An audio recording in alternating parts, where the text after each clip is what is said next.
ഞാൻ ജില്ലാ യുവജനോത്സവ കൂടി ഇങ്ങനെ വന്ന് കൊയിലാണ്ടിയിൽ ബസ് ഇങ്ങനെ പെട്ടെന്ന് ബസ് കയറാൻ വേണ്ടിയിട്ട് ഇങ്ങനെ ധൃതി പിടിച്ചിരുന്നപ്പോൾ എനിക്കിന്നിങ്ങനെ വിശന്നിരുന്നു. ദാഹിച്ചപ്പം കുറച്ച് ഇങ്ങനെ ലൈമ് കുടിക്കാൻ കയറിയതാണ്. കുടിച്ച് കയറി ഞാൻ വേഗം 100 റുപ്യ എടുത്ത് കൊടുത്ത് ബാക്കി ഒരു 50 രൂപയും 35 രൂപയും തന്നു കേട്ടോ.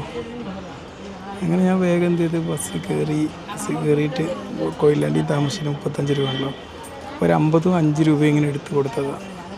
ഈ 50 രൂപ നോക്ക്, ഇതാണ് എൻ്റെ അവസ്ഥ. പകുതിയേ ഉള്ളൂ. എന്താവും ആ പാവം മനുഷ്യന് ചിലപ്പോൾ അറിഞ്ഞിട്ടുണ്ടാവില്ല അല്ലേ? ഞാനും അറിഞ്ഞിട്ടില്ലല്ലോ അത് വാങ്ങിയപ്പം. അല്ലെങ്കിൽ ഇത് ബോധപൂർവം ചെയ്തതാവുമോ? ഇങ്ങനെ നിങ്ങൾക്ക് ആർക്കെങ്കിലും എന്തെങ്കിലും സംഭവിച്ചിട്ടുണ്ടോ? എനിക്ക് തോന്നുന്നു ആ പാവം മനുഷ്യന് പറ്റിപ്പോയതായിരിക്കും. അവിടെ ലൈമൊക്കെ കുടിച്ചപ്പോൾ നല്ല സ്വഭാവമായിരുന്നു. ആ മനുഷ്യനെ വേറെ ആരോ പറ്റിച്ചതായിരിക്കും. അല്ലെങ്കിൽ ബോധപൂർവ്വം എന്തായാലും അങ്ങനെ ചെയ്യുമോ? കാരണം അത് കിട്ടുന്നൊരു മനുഷ്യന് ബോധപൂർവ്വം ചെയ്യാൻ സാധ്യതയില്ല. ഇനി അപരിചിതരായ ആൾക്കാരാണ്, ഒരിക്കലും വരാത്ത ആൾക്കാരെന്ന് വിചാരിച്ച് കണ്ട് പറ്റിച്ചതാവും. അതും ആവാൻ സാധ്യതയില്ല. ഒരു നിഷ്കളങ്കനായ മനുഷ്യനായിരുന്നു. ഞാൻ ധൃതിയിലാണ് കുടിച്ചു പോകുന്നത്. എനിക്ക് വിഷമം അതല്ല. ഞാൻ ബസ്സിൽ കണ്ടക്ടർക്ക് ഈ 50 രൂപ കൊടുത്തപ്പം ഇനി ആ മനുഷ്യൻ എന്ത് വിചാരിച്ചിട്ടുണ്ടാവും? ഞാൻ കീറിയ നോട്ട് കൊടുത്ത് പറ്റിച്ചു എന്ന് വിചാരിച്ചിട്ടുണ്ടാവുമോ എന്നുള്ളത്.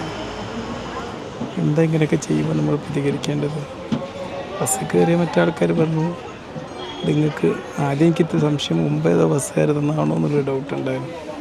അതല്ല, പിന്നെ വേറെ നമ്മൾ പൈസ കൊടുത്തിട്ടൊന്നുമില്ലായിരുന്നു. ഗൂഗിൾ പേ ആണല്ലോ, ആകെ കൊടുത്തത് അവിടെ ആയിരുന്നു.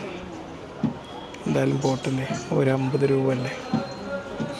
എപ്പോഴും നമ്മൾ നോട്ടൊക്കെ വാങ്ങുമ്പോൾ ഒന്ന് ശ്രദ്ധിക്കുക. ഇന്നത്തെ കാലത്ത് പ്രത്യേകിച്ച് എല്ലാവരും ഗൂഗിൾ പേ ആയതുകൊണ്ട് നോട്ട് വളരെ കുറച്ചേ കിട്ടുള്ളൂ. ഇനിയിപ്പോൾ ആ മനുഷ്യൻ്റെ അടുത്ത് നിന്നാവില്ലേ പറ്റിയത്?